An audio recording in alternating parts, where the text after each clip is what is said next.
Wankawan TV1. Kami di sini akan memberikan pernyataan sikap terkait dengan kecurangan pemilu tahun 2004. Nanti setelah itu mungkin nanti ada tanya jawab atau diskusi kira-kira langkah-langkah apa yang akan dilakukan Partai Umat terkait dugaan kecurangan pemilu tahun 2024. Baik, untuk mempersingkat waktu, kami persilahkan kepada Bapak Ketua Umum Partai Umat, Dr. Ingrid Rahmani, untuk membacakan pernyataan sikap Partai Umat. Pada beliau kami persilahkan.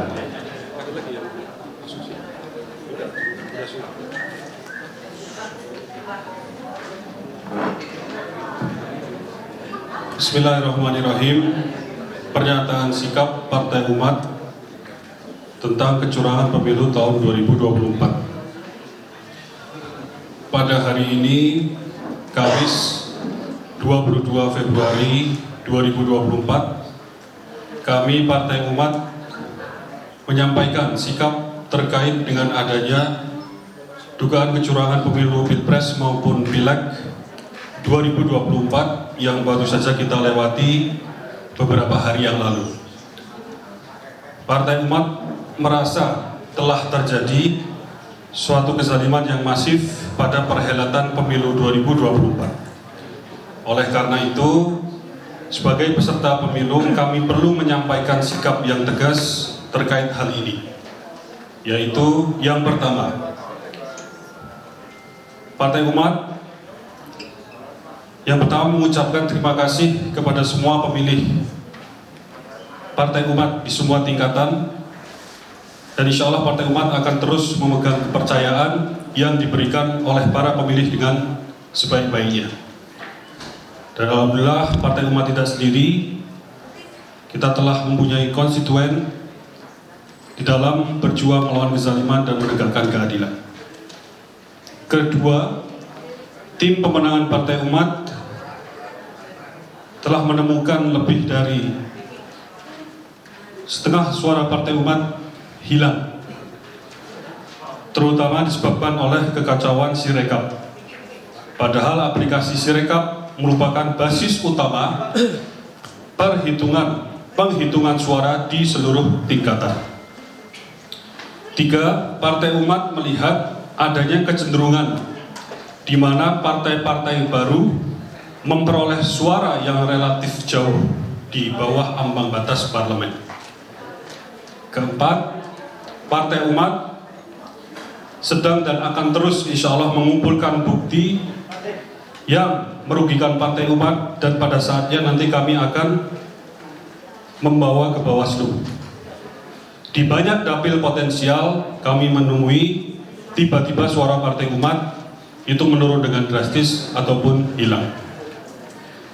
5. Kekacauan penghitungan suara ini disebabkan oleh Sirekap yang sifatnya, kita lihat kesalahan sifatnya algoritmik, yang kita tengarai by design, by intention, dengan sengaja dibuat sedemikian rupa sehingga menguntungkan pihak-pihak tertentu dengan konsekuensi merugikan pihak-pihak yang lain. 6. Partai Umat juga menemukan bahwa penempatan server dari aplikasi Sirekap besar kemungkinan di luar negeri. Hal ini jelas membahayakan penyelenggaraan pemilu seluruhnya karena telah membuka pintu masuk untuk manipulasi data hasil pemilu.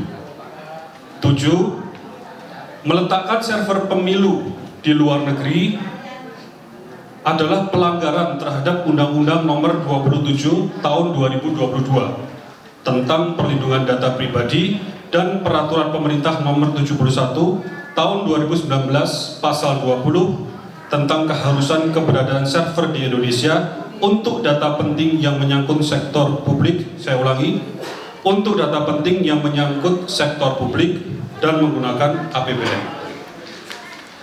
8. Partai Umat melihat adanya cacat formil yang dilakukan oleh KPU dengan tidak ditempelkannya formulir C hasil salinan di kantor-kantor kelurahan atau desa sebagaimana diamanahkan oleh pasal 66 ayat 4 PKPU nomor 25 tahun 2023. Padahal langkah tersebut adalah tahapan wajib yang sangat penting sebagai bentuk transparansi proses penghitungan dan pemenuhan hak masyarakat. 9. Partai Umat banyak sekali menemukan kasus di mana belum diunggahnya foto formulir C hasil ke situs resmi KPU. Dalam hal ini, salah satunya adalah pemilu2024.kpu.go.id. Hal ini jelas melanggar PKPU nomor 25 tahun 2023. 10. Hasil penghitungan Sirekap telah menimbulkan keresahan di tengah masyarakat yang berpotensi menimbulkan ketidakpercayaan publik kepada penyelenggaraan pemilu. 11. Oleh karena itu, Partai Umat mendesak agar KPU segera menghentikan penggunaan Sirekap dan melakukan penghitungan secara manual. 12. Partai Umat mengusulkan penggunaan e-voting berbasis blockchain di masa mendatang untuk proses pemungutan suara yang lebih cepat dan akurat, aman dari kecurangan, serta yang tidak kalah penting, dalam proyeksi yang dilakukan Partai Umat, itu menghemat anggaran hingga 93 triliun rupiah. Konsep ini pernah Partai Umat sampaikan di hadapan KPU pada tahun 2022. 13. Partai Umat bersama semua elemen masyarakat akan terus mengawal proses perhitungan suara agar berlaku jujur dan adil, serta ikut serta dalam upaya hukum untuk melawan kecurangan yang terjadi. Melawan kecurangan adalah bagian dari melawan kezaliman dan menegakkan keadilan. Dan Partai Umat tidak akan beranjak dari posisi ini. Demikian pernyataan sikap Partai Umat. Semoga Allah Subhanahu wa taala senantiasa memberikan taufik dan hidayahnya kepada bangsa dan rakyat Indonesia agar bisa menjadi negeri yang baldatun thayyibatun wa rabbun ghafur. Amin ya rabbal alamin. Assalamualaikum warahmatullahi wabarakatuh. Baik, terima kasih pada Bapak Ketua Umum kami, Dr. Ingrid Hamadian, telah membacakan pernyataan sikap Partai Umat. Kemudian mungkin langsung tanya jawab, apa ada dari lain dulu? Apa presentasi dulu? Tanya jawab. Baik, mungkin kalau ada yang mau menanyakan tanya jawab. Saya infanterisis dulu. Dari mana? Dari mana? Saya dari kompas.com, Pak. Kompas. Mantri.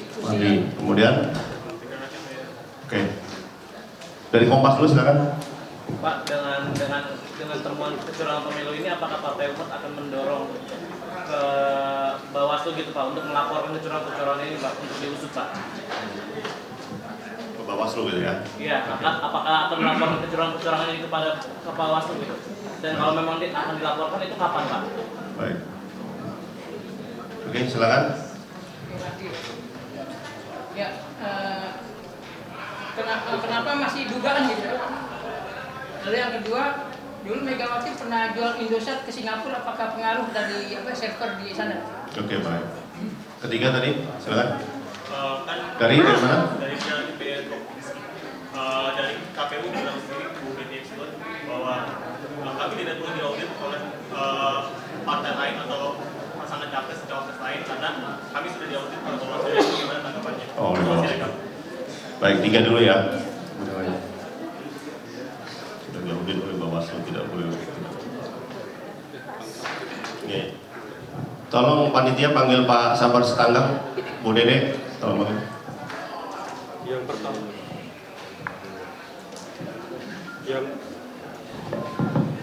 Yang pertama dari kawan kita, wartawan dari Kompas ya. Pertanyaan, akankah kita mendorong untuk melapor ke Bawaslu? Demikian ya. Kalau iya, kapan? Dan sebagaimana kita sampaikan, nanti akan kita bagikan juga ini. Insya Allah sekarang kita dalam proses mengumpulkan ya bukti-bukti yang penting tersebut. Ya, kita ada tim hukum di sini, dikomandoi salah satunya oleh Pak Yudri, ya, bagian hukum. Ini kita kumpulkan secermat mungkin. Begitu kita melihat ini sudah cukup dan waktunya, kita akan sesegera mungkin melaporkan ke Bawaslu. Demikian. Kemudian terkait server Indosat dulu pernah dijual, ya. Jadi saya melihat terlalu jauh. Yang kita lihat sekarang, ya, yang saya ikuti dari informasi yang kita kumpulkan, ya, itu sejak development, ya, dari membangun Sirekap itu minimal untuk kepentingan pemilu 2024 itu sudah di-develop di server Alibaba yang ada di Indonesia. Ya, kemudian dalam perjalanannya itu menghadapi serangan, kemudian ada langkah-langkah dari KPU, yaitu menggunakan beberapa layanan anti serangan, anti-DDoS itu, yang kemudian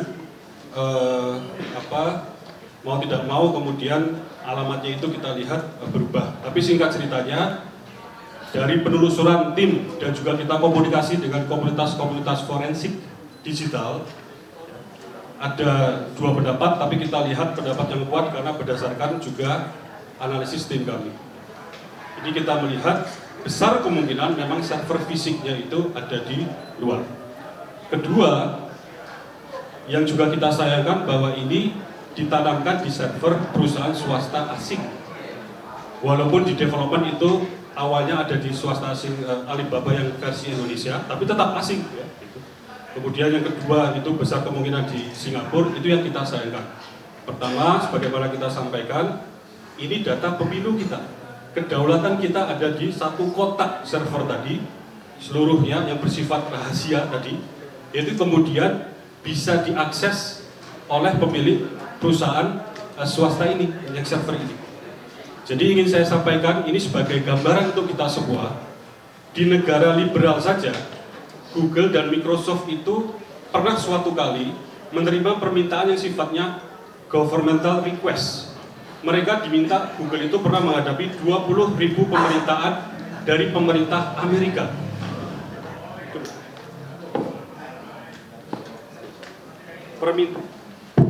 Permintaannya itu apa? Permintaan untuk akses data pengguna, 20 ribuan akses. Ya.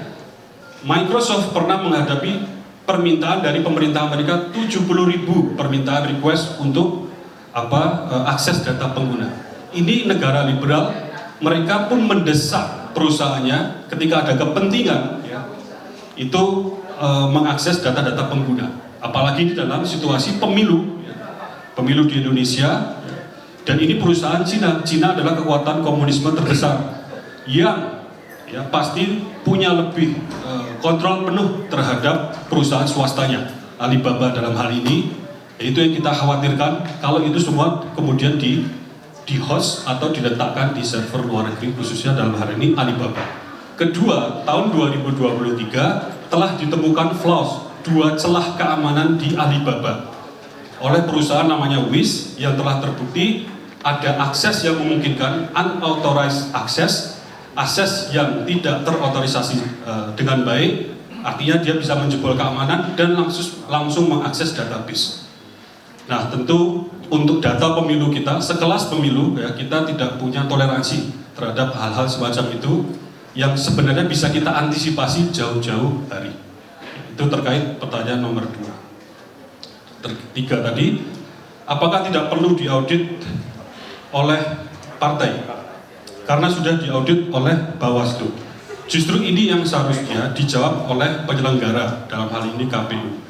Karena ini sudah muncul ke publik keraguan-raguan hasil yang diposting oleh Sirekap, kemudian dipublish di pemilu 2024.kpu.go.id, yang bisa suatu ketika naik, besoknya suatu ketika turun, naik, berubah-ubah dan segala macam. Padahal itu kita jadikan basis dari perhitungan cepat, basis, ya, dari melihat, mengumumkan, ya, situasi atau progres dari hasil pemilu saat ini, ya.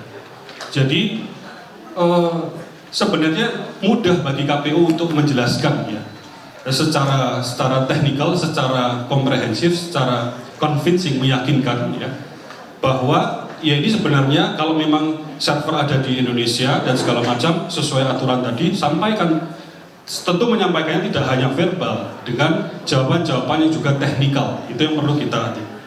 Jadi menurut saya audit ini karena sekarang situasinya, ya, sudah agak kritikal keraguan-keraguan kita terhadap Sirekap tadi, maka menurut saya bijaknya memang ada audit pihak ketiga, dalam arti pihak independen yang ditunjuk bersama. Kita tidak kekurangan ya unit-unit pusat studi di Indonesia ini yang sejauh saya pelajari, yang sejauh saya kenal ya, itu yang memang leading, yang mendalami forensika digital ini ataupun audit IT ya. Ini kita punya yang bagus-bagus, sudah terpercaya, standarnya juga sudah internasional, bisa kita gunakan untuk melakukan audit khususnya Sirekap tadi. Yang kemudian karena ini sudah menjadi satu isu publik, harapannya outputnya nanti menjawab keresahan yang sudah secara luas ini tadi. Ya, demikian ya. Baik, mungkin ada lagi pertanyaan dari kanan, dari mana Pak? Kawan-kawan TV. Oke, kemudian 1, 2, 3, ada 5, ada tribun juga. Ada apa ya? Tiga dulu ya, dari sini nanti tribun, kemudian satu lagi samping. Silakan Pak, langsung. Baik. Assalamualaikum warahmatullahi wabarakatuh. Waalaikumsalam. Sekjen dan Ketua Umum Partai Umat. Kemarin itu Mas Roy Suryo mengatakan bahwa Sirekap itu sebenarnya dibuat oleh orang Indonesia. Nah, dibuat oleh orang Indonesia itu adalah dia wakil rektor dari ITB. Nah, pertanyaan saya adalah, apabila itu betul yang dinyatakan oleh Mas Roy Suryo bahwa itu adalah aplikasi, itu adalah alat yang dibuat oleh Indonesia, pertanyaan saya dengan informasi ini, apakah Partai Umat bersama wartawan untuk mendatangi ITB dan mempertanyakan itu sebagai moralitas dia sebagai anak bangsa? Baik. Yang tribun silakan. Silakan. Kan tadi soal pemilihan legislatif ya, kalau dari presiden kan Pak Prabowo Subianto sedang mengatakan bahwa ingin merangkul semua pihak untuk bergabung ke dalam pemerintahan. Dari Partai Umat sendiri sikapnya seperti apa sih Pak? Merangkul, ingin merangkul. Apa mau kayak tadi nggak mau bergabung, dan yang kedua itu kan juga Pak Ganjar dan koalisi perubahan kan juga sedang menggulirkan hak angket kecurangan pemilu Pak. Ini kalau dari Partai Umat sendiri gimana Pak? Tentang hak angket. Silakan yang tadi dari Rakyat Merdeka. Ya silakan. Ada. Disampaikan kapan akan disampaikan kecurangan ini kepada Bawaslu kan? Apakah berbarengan dengan capres yang juga akan disampaikan ke Bawaslu? Yang kedua adalah apakah bisa di-challenge? Kemarin Ketua KPU bilang ya silakan dicocokkan saja. Dalam Sirekap itu kan juga ada cek hasil yang disampaikan di layar. Nah, artinya bisa juga di cross check berapa perolehan dari Partai Umat atau partai lainnya. Artinya kan partai-partai punya saksi-saksi di lapangan. Tinggal di cross check aja apakah itu cocok sama dengan KPU atau memang ada perbedaan di lapangan. Demikian. Baik. Silakan. 3 dulu ya. Silakan. Ya, terima kasih. Nanti dilengkapi kalau betul dilengkapi. Ya. Jadi mungkin saya agak lompat ini, tapi semoga nanti menjawab semua pertanyaan. Yang terakhir dulu Pak, gitu ya. Semoga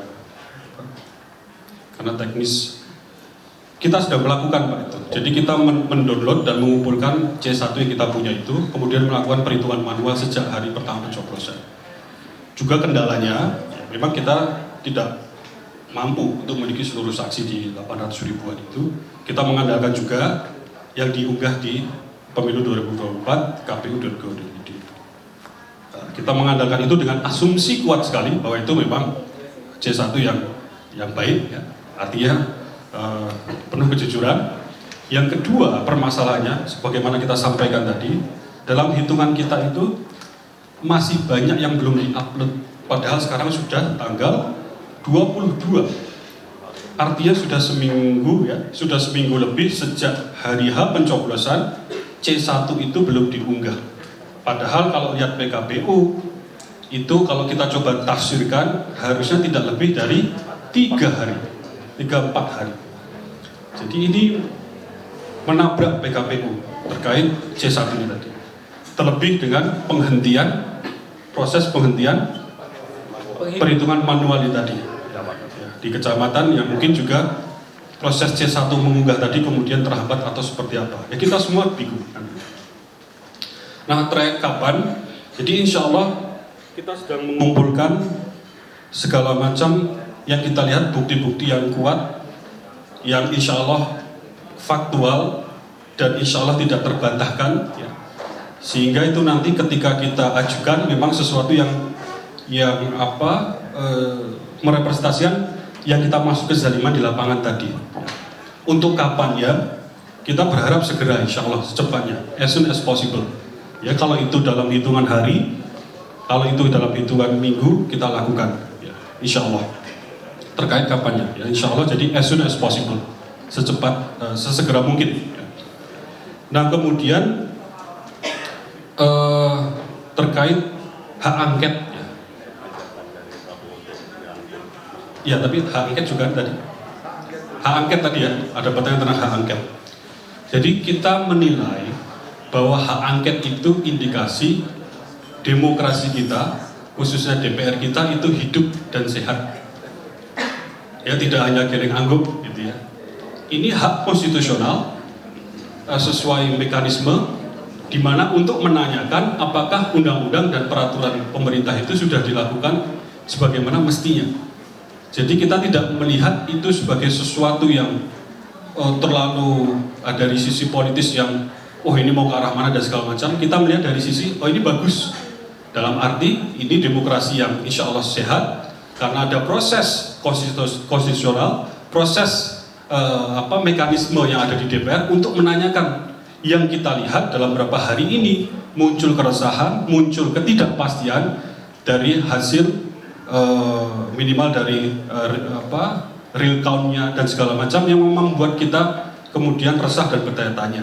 Jadi kemudian untuk kemudian dilembagakan keresahan tersebut di DPR melalui hak angket, kita melihat ini satu langkah yang sebenarnya indikasi demokrasi kita, khususnya DPR kita ini semakin sehat. Ya, jadi kita tidak dalam posisi melihat itu terlalu ada udang di balik batu dan segala macam. Pada prinsipnya selama itu sehat, selama itu melawan kezaliman, menegakkan keadilan, kita setuju, ya kita mendukung. Nah kemudian tentang ajakan Pak Prabowo ya untuk semua pihak bergabung. Nah dalam hal ini sekarang memang Partai Umat sedang sangat fokus kepada permasalahan pileg tadi yang kita melihat, kita sampaikan ya melalui istilahnya subjektif statistical tadi. Ini kita melihat separuh lebih ya suara Partai Umat ini seperti hilang ya dari laporan dari berbagai macam dapil. Ya, ini beliau Bu Nur Yati Asma, caleg nomor 1 di DKI 2 turut merasakan ya. Ini hari-hari pertama sekian, hari-hari berikutnya kemudian seakan-akan menurun dan hilang secara signifikan. Nah, juga di DKI 1, juga di tempat-tempat lain. Itu yang sedang kita fokus ya. Jadi tentu kita semua hargai ya ajakan untuk sifatnya persatuan untuk Indonesia, tapi sekarang kita memang sedang fokus ya. Jadi insya Allah setelah itu nanti kita selesai satu-satu, baru kemudian kita akan merespon lebih sifatnya organisasi berkaitan dengan ajakan-ajakan yang sifatnya baik tadi, insya Allah. Kemudian si rekap Pak ya dibuat oleh teman-teman dari ITB. Ya, saya mendapat 2 versi memang betul, ya, termasuk yang oleh Pak Roy Suryo di kesempatan kemarin ya, di pertemuan itu. Ya, kita lihat juga dari satu versi dari yang lain. Ketika kita bedah kode-kode programnya itu, ya kebetulan saya ikut membedah, ya dapatlah itu kira-kira ya. Itu memang buatan kawan-kawan ITB. Nah, cuman memang mungkin ideal ya kalau kawan-kawan ITB, terutama yang membuat ini, kan itu besar juga ITB yang mana kan, mungkin kelompok atau pusat studi atau unit usaha yang membuat sirekap ini kemudian bisa bersuara. Jadi artinya untuk mengklarifikasi, mengkonfirmasi berita-berita yang miring, yang menyudutkan ya kawan-kawan ITB ini kok seperti ini, seperti itu. Ya. Jadi ya barangkali itu inisiasi yang baik juga Pak. Ya. Untuk kita mungkin mengetuk duluan, ya. Untuk kemudian ada forum menjelaskan tadi. Nah, saya kebetulan salah satu yang dapat baris-baris program sedang saya pelajari dan memang banyak pertanyaan dari saya pribadi yang sifatnya teknis ya, mengapa ini kita lakukan, mengapa kita lakukan di dalam sirekap tersebut. karena kapasitas background saya memang sebagai dosen IT yang sedikit banyak ya bisa membaca program-program tersebut. Jadi mungkin ini kita terima sebagai masukan Pak, kita nanti lihat. Barangkali nanti rekan-rekan wartawan mengundang kita, ya kita siap juga ya untuk dalam satu forum tadi untuk kemudian saling mengkonfirmasi ya di dalam Sirekap itu mengapa seperti ini, mengapa seperti itu tadi dan segala macam. Gitu Pak ya, semoga menjawab tadi. Ya. Baik, ada lagi dari mana? Coba sebutkan dulu medianya. Silakan. Sudah ada? Masih ada? Cukup. Mungkin ada tambahan dari Pak tim hukum, dari Pak Safar ada? Hah? Pak Yudin? Silakan. Terima kasih. Melengkapi penjelasan dari Pak Ketum bahwa kami sudah banyak dapat masukan berupa resume dari analisa pakar IT bahwa untuk masalah IT ketengaran kita itu mestinya zero tolerance kesalahan. Jadi tidak ada kesalahan semestinya. Akan tetapi yang muncul adalah ketidakpastian itu sendiri, di mana caleg-caleg kita dari Partai Umat posisi suaranya naik, kemudian turun, naik lagi, turun lagi, setiap hari seperti itu. Bahkan bergerak naik turun itu 2 jam sekali. Yang kami perhatikan juga partai-partai kecil, partai-partai yang baru juga demikian. Tapi anehnya untuk partai-partai besar malah anteng di tempat. Atas permasalahan ini kami mencoba melakukan legal due diligence tentang adanya suatu ketidakpastian hukum itu karena ada kebohongan publik yang disampaikan oleh KPU yang menggunakan Sirekap tadi, yang disinyalir algoritmanya itu menguntungkan peserta pemilu tertentu, apakah itu paslon, apakah itu caleg dan partai-partai. Maka daripada itu kami merencanakan dan mengumpulkan bukti-bukti untuk segera melakukan legal action tentang ketidakpastian hukum ini dan kebohongan publik yang dibikin oleh KPU itu sendiri, sehingga menjelaskan nantinya kepada publik apa yang sebenarnya terjadi dalam Sirekap itu sendiri.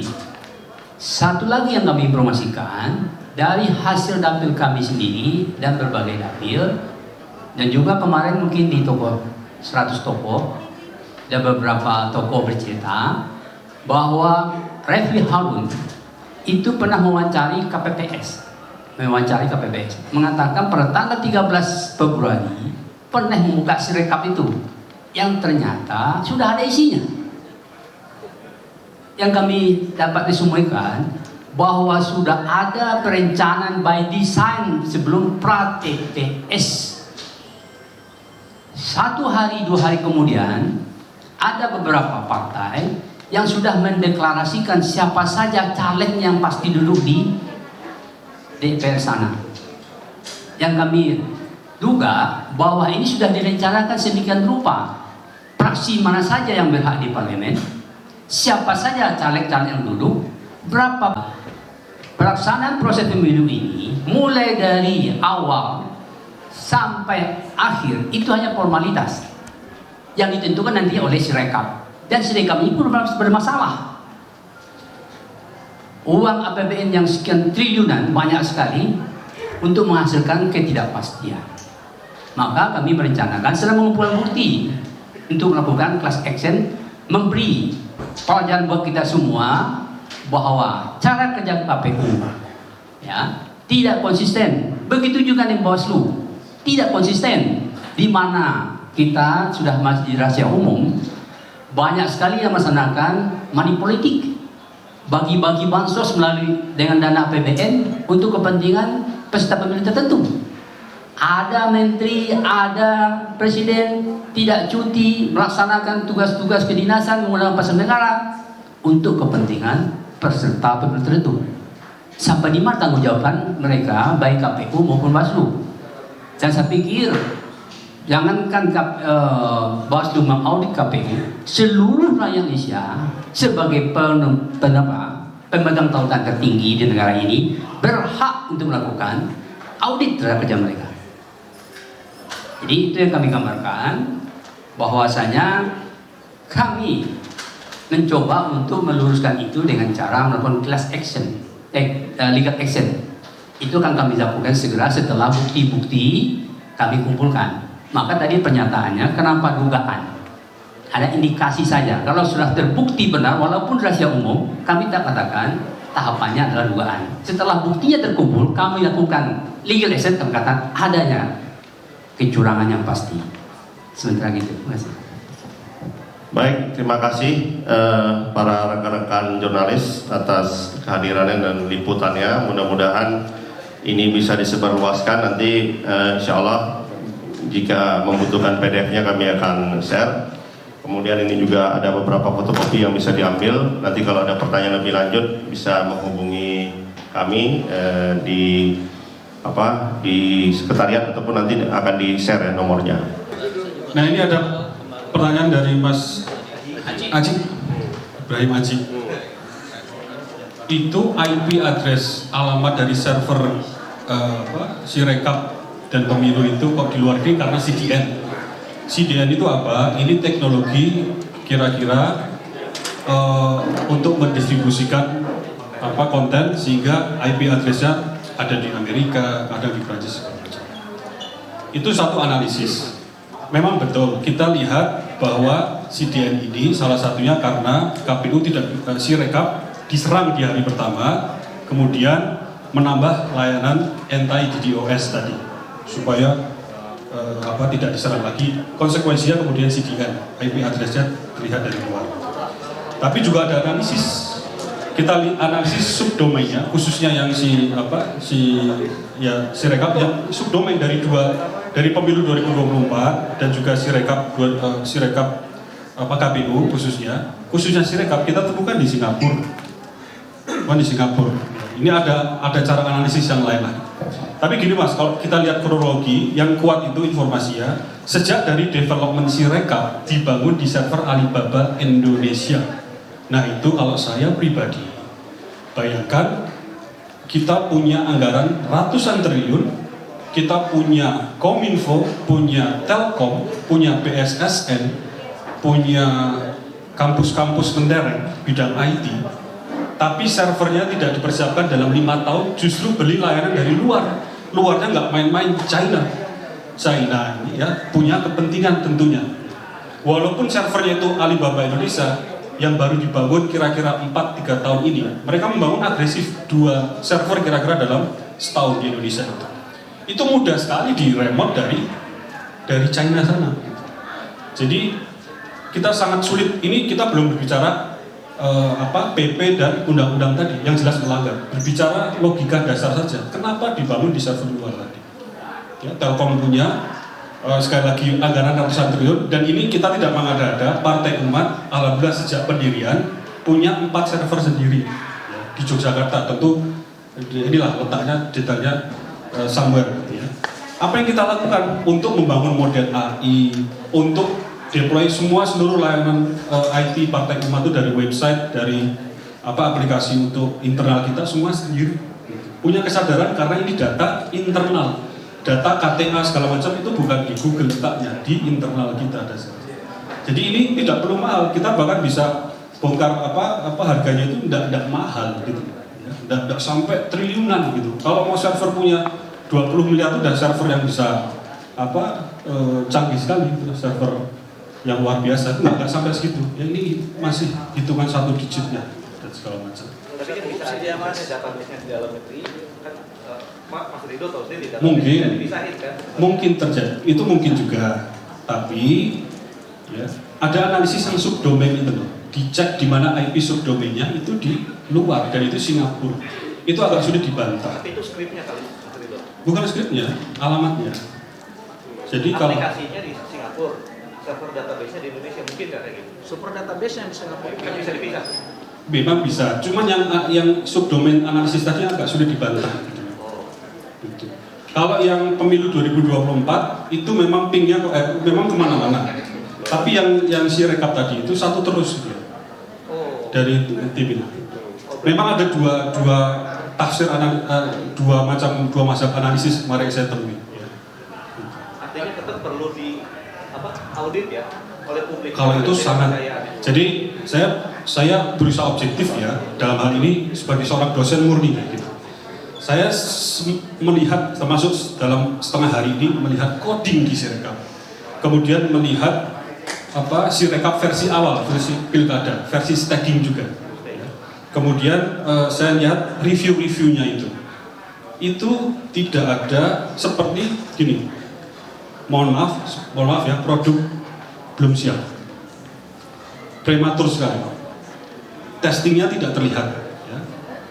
Jadi model Sirekap itu, OCR-nya itu menggunakan model AI, model deep learning. Dilatih di suatu dataset yang menulis tulisan tangan itu kalau 1, 2 seperti tulisan tangan kita. Ya. Mendengar nggak beritanya bahwa sosialisasi Sirekap ke KPPS menulis dengan angka digital. Tapi model yang digunakan dilatih pada dataset, ini yang saya lihat codingnya ya, ini untuk dijawab ya, saya bukan menuduh, untuk dijawab oleh KPU ataupun developernya. Itu dilatih di dataset yang terkenal namanya MNSIT. Itu tulisan tangan, bisa di Google nanti ya, MNSIT. Itu kok dimasukkan langsung kelihatan gambar-gambar, angka-angka. Angka 1 itu ada 10 macam, 20 macam, angka 2 ada 2. Yang tidak ada angka digital yang menulisnya. Ya, jadi ini yang jadi artinya apa? Tata kelolanya kok kacau gitu loh. Sekelas pemilu mereka diajarin ini, mendekati hari H suruh berubah cara menulisnya. Intinya sekelas pemilu harusnya tata kelolanya tadi mendekati zero tolerance. Kalau bisa memang zero lah, 0. Ada lagi? Nah. Ini Pak, bagaimana kalau misalnya nih Partai Umat menemukan memang banyak terjadi kecurangan, sementara pihak KPU dan pihak Bawaslu mengatakan tidak ada, ya? Apakah pihak Partai Umat akan menyatakan menolak hasil pilpres atau bagaimana?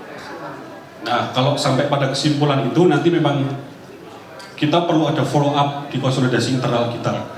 Tapi yang sekarang dalam fase ini yang bisa kita sampaikan bahwa memang Sirekap ini harus dihentikan penggunaannya.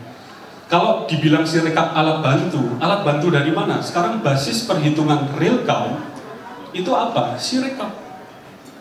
Sirekap itu alat input, Pak. Alat input etalasenya adalah pemilu 2024.go.id. Kemarin ada teori itu yang muncul itu ya, hipotesis itu. Ini ada backdoor. Backdoor ini enak sekali. Di mana Sirekap itu hanya memberi feeding, memberi input ini nih hasil suara di TPS 1, TPS 2. Tampilnya itu etalasenya namanya pemilu 2024.go.id, kpu.go.id. Kalau backdoornya masuk di sini, hasil TPS 1 di input plus 1, maka yang muncul adalah TPS 1 plus 1. TPS 2, paslon 1, paslon 2, paslon 3, plus sekian, maka yang muncul sekian. Ini teori yang kemarin juga saya belum melihat ada bantahan sama aja. Nah, makanya kemarin kita usulkan, ini lumrah di dunia akademis, kita mempublikasikan kode program secara detail di website. Tentu tidak mungkin kita usulkan atau KPU publish semua kode program Sirekap, tidak masuk akal. Tapi bisa dipublish bagian mengenali angkanya tadi, scan tadi, itu bisa. Kedua, kalau memang kita melihat, oh itu aman, ini bentuk kehati-hatian kita, kecintaan kita terhadap negeri. Oh ini aman nih, skrip untuk mengenali tadi C1 tadi aman. Berarti sekarang kita lihat kenapa bisa berubah sekarang kritikalnya bergeser ada di pemilu 2024.kpu.id yang merupakan menerima input ini dan kemudian menampilkan kepada kita. Jadi kemarin saya sampaikan jangan sampai Sirekap dan juga pemilu 2024.kpu.go.id ini selama ini kan belum pernah disalahkan nih. Itu menjadi kotak hitam. Kotak hitam artinya kita tahu apa yang diinput, kemudian kita dipaksa menerima apapun yang menjadi luaran. Ya, jadi kita ingin pendekatan istilahnya white box ataupun glass box, ya. Seperti kotak kaca yang bisa kita lihat parsial secara sebagian, apa sih proses internal di dalamnya, sehingga kita menerima input tadi. KPU bisa mempublish, terutama umpamanya kalau tidak ada Sirekap, berarti di pemilu 2024 adakah kode-kode program sebelum menampilkan tadi itu yang disusupi orang-orang barangkali. Izin Ketua Umum. Begini Pak, silakan. Oh iya. Oh, boleh. Oh iya, saya Yadi Muhammad dari Popole TV. Saya tadi sudah adem begitu mendengar ada kalimat class action ya. Nah, tapi kemudian akhirnya berubah menjadi legal action ya. Nah, pertanyaan saya, apa masih percaya dengan penegak hukum? Kita sudah punya pengalaman dari 2014, 2019. Terus kemudian satu lagi di sini kemudian ada Ibu Haja Nurjati Akma. Pertanyaan saya, kalau orang yang udah zolim dan memerangi kita, ya Bu ya, ini udah memerangi kita, mereka nabrak konstitusi aja udah enak-enak aja kok sambil ngopi, nabrak konstitusi, sambil ngopi, hina Al-Quran dan hina agama. Apakah kita nggak perlu sekarang memerangi mereka? Mereka sudah perangi kok. Itu aja. Wabillahi taufiq wal hidayah. Wassalamualaikum warahmatullahi wabarakatuh. Kenapa nggak press? Itu tadi pertanyaan masalah perbedaan class action dengan legal action ya. Ya kalau class action ini kan massal ya. Jadi kita mau sebagai gugatan perwakilan. Tapi kalau legal action ini jelas entitasnya, apakah pribadi atau institusi. Yang jelas kita Partai Umat, caleg-calegnya maupun institusinya merasa dirugikan dengan cara kerja KPU ini, khususnya tentang masalah penerapan sistem Sirekap tadi yang menggunakan algoritma tadi yang lebih menguntungkan kepada partai-partai tertentu dan paslon tertentu sebagai peserta pemilu. Dan anehnya caleg-caleg kita yang sudah suaranya tinggi turun lagi, naik lagi, turun lagi. Tidak ada kepastian hukum di situ. Dan kami sudah mencoba mengumpulkan bukti-bukti itu, dan ini terkait dengan Undang-Undang ITE maupun Undang Nomor 1 Tahun 46 tentang masa darurat, menyampaikan kebohongan publik oleh KPU yang sudah dibayar oleh anggaran APBN sebagian besar, tapi kerjanya kok malah menguntungkan pihak tertentu, tidak objektif dan tidak fairness dalam melaksanakan tugasnya. Itu yang kami maksudkan. Bukan, maksud saya, tadi saya udah adem begitu Partai Umat mau mengadakan class action gitu. Artinya memang kan sekarang memang sudah seharusnya kita arahkan aja kalau memang untuk class action. Karena kalau kalau memang hanya melakukan legal action, kan kita sudah tahu bahwa kredibilitas penegak hukum kita ini dari MK sampai kepada di bawahnya ya, artinya kan ini kan tadi bisa memobilisasi gitu kan. Gitu. Artinya tadi saya dengar sekilas tentang class action gitu kan. Artinya kalau memang bisa nggak gitu tadi artinya apakah masih percaya dengan penegakan hukum di Indonesia sementara kita juga sudah dibohongi dari 2014 2019. Makanya ketika Bapak tadi mengatakan class action, aku juga ada sedikit meskipun bagaimana tahapannya saya kurang paham. Ya, untuk masalah class action ini akan kami pertimbangkan. Barangkali mitra kami dari partai-partai yang lain memungkinkan untuk kolaborasi. Karena ini sudah menjadi rahasia umum, kecurangan, kebohongan dilakukan oleh KPU. Jadi kami akan mencoba itu. Tapi di sisi kami, yang jelas di mata kami saat ini bahwa kami dirugikan. Apakah ada rekan-rekan kita di partai lain yang merasa sama senasib? Bisa kita lakukan class action, apalagi nanti para konstituen yang telah mempercayakan aspirasi politiknya kepada kita kami. Dan merasa kok nggak tersampaikan, malah kami tidak ada praksinya di DPR. Padahal mereka sudah sungguh-sungguh memberikan percayaan kepada Partai Umat. Itu barangkali salah satu solusinya. Jadi masih kami pertimbangkan untuk melakukan class action. Tapi tahap sekarang ini yang jelas di mata kami adalah legal action. Demikian.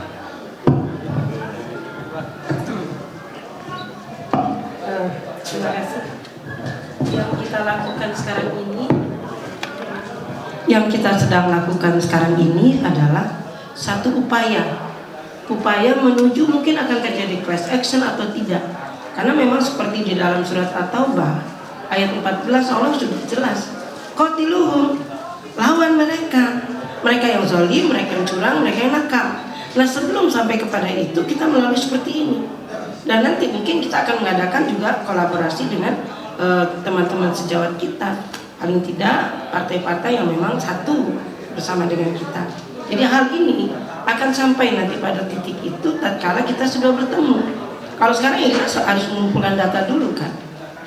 Kita akan mempunyai data yang lengkap dan sebagainya, seperti yang bahwasanya apa yang dilakukan selama ini adalah kecurangan. Dan ini memang harus kita lawan. Kita tidak bisa berdiam diri. Jadi saya rasa kita sudah paham semua. Rakyat juga udah marah. Gitu ya Pak. Terima kasih. Ada lagi nggak kawan-kawan wartawan? Nah silakan. Apa Bu? Baik, ya, silakan. Radar Pak, dari Radar Indonesia. Izin. Undang-Undang Nomor 7 Tahun 2017 mengatakan bahwa perhitungan suara harus manual, bukan berdasarkan aplikasi Sirekap. Itu kita bisa ngecek di laman KPU bahwa disclaimer. KPU menyatakan bahwa hasil Sirekap tidak menentukan secara pasti dan valid itu sebagai acuan. Nah, kenapa harus disebut masalah Sirekap? Karena Ya betul Pak. Cuman kenyataannya real count, kemudian berbagai macam komentar, respon, bahkan iklim politik pasca pemilu kemarin pencoblosan itu kan semua dari Sirekap semua inputnya gitu. Betul, kita aware sekali kenyataan secara undang-undang, secara peraturan itu hanya alat bantu, bahasanya kan gitu. Tapi kenyataannya basis dari real count saja yang dilaporkan apa gitu. Itu adalah yang sepengetahuan kami, sepanjang yang kami pahami adalah si rekap tadi. Jadi ini sejalan juga dengan yang kami sampaikan bahwa sudah akhiri Sirekap, akhiri penggunaan Sirekap, kembali ke perhitungan manual. Manual dalam arti C1 tadi segera di-upload di pemilu 2024.kpu.go.id dan semua etalase yang resmi. Kita di sini bantu menghitung juga, masyarakat yang secara swadaya bisa bantu menghitung juga. Ya kemudian nanti kita lihat, oh ini angkanya sama dan segala macam. Kita harapkan itu Pak. Jadi memang betul, beberapa kali saya dengar dari KPU mengatakan ini ada alat bantu. Kenyataannya bukan alat bantu, kenyataannya ini basis utama gitu untuk real count ya dan segala macam. Dan sekarang dihentikan sementara perhitungannya kan, ini semakin membingungkan. Ya, gitu. Kalau saran saya Pak Ketua Umum, sebaiknya Partai Umat seperti militansinya Amin Pak, terus ngoceh Pak di medsos Pak, berubah pasti dia, gemeter dia. Kalau diem aja nggak gerak. Setuju? Ini kita ngoceh terus Pak. Ngoceh aja kita terus. Sampai pusing Pak. Dari EG Sejana Channel, saya Arif Iksan. Pak, kita tahu sudah beredar di sosmed, di media ya. Kalau pemilu tanggal 14, tanggal 13 sudah keluar hasilnya, ya kan? Terus mau apa kan ambil action, mau lapor kemana ke ini sudah by design. Jadi percuma kita melapor ke Bawaslu, apalagi ke MK, ada omnya di situ, ya kan?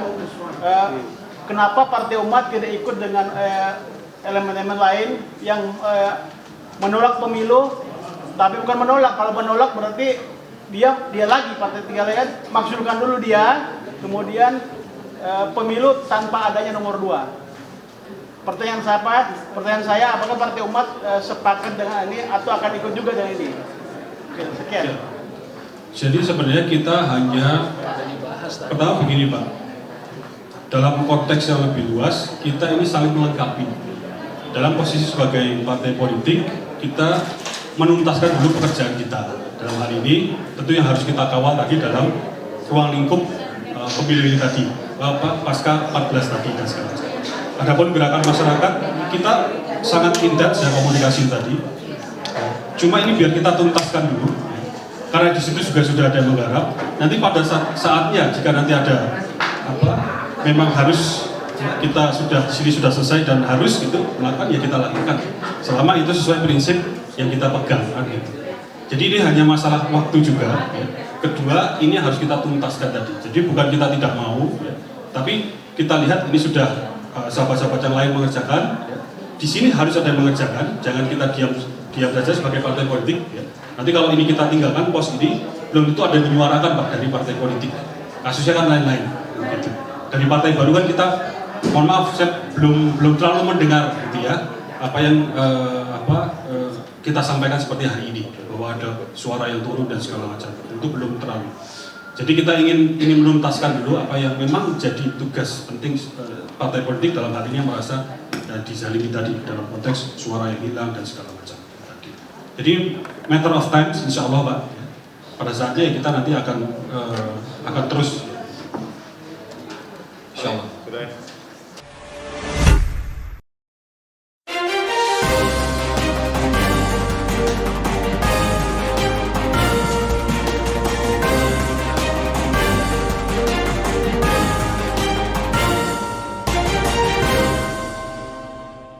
One Kawan TV 1